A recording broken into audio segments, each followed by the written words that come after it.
Bonsoir chers auditeurs et chères auditrices de notre web radio R212, notre chroniqueur Aïd Belhassen Mohamed partage aujourd'hui son avis et sa réflexion avec vous dans cet article intitulé Hommes et femmes, révélations sur les inégalités biologiques de genre en médecine. Le voici en podcast pour vous. Aïd Belhassen Mohamed ouvre son propos en affirmant que dans le monde de la recherche médicale, les différences biologiques entre les sexes prennent de plus en plus d'importance.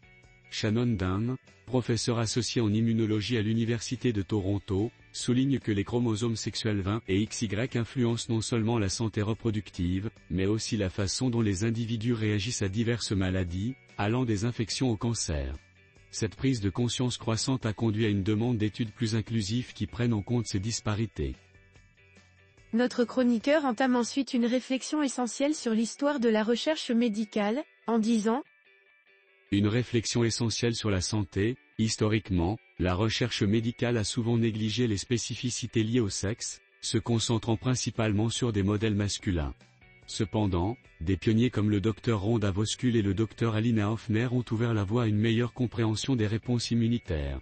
Grâce à des politiques récentes, comme celle du gouvernement canadien et des National Institute of Health américains, les chercheurs sont désormais incités à inclure des échantillons des deux sexes dans leurs études. Malgré cela, un examen des financements révèle que moins de 2% des projets mentionnent explicitement la santé des femmes. Mohamed enrichit son analyse en exposant les conséquences profondes des différences biologiques sur la santé de la manière suivante. Les différences biologiques ont des conséquences profondes sur la santé. Par exemple, les femmes montrent une réponse immunitaire plus forte, mais sont également plus susceptibles de souffrir de maladies auto-immunes. De plus, des études indiquent que les femmes résistent mieux aux infections et développent des réponses vaccinales plus efficaces. En revanche, cette robustesse peut les rendre plus vulnérables à certaines pathologies, comme les troubles auto-immuns.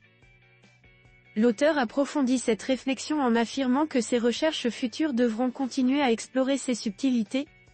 Les recherches futures devront explorer ces subtilités, notamment comment les différences de genre influencent les traitements médicaux.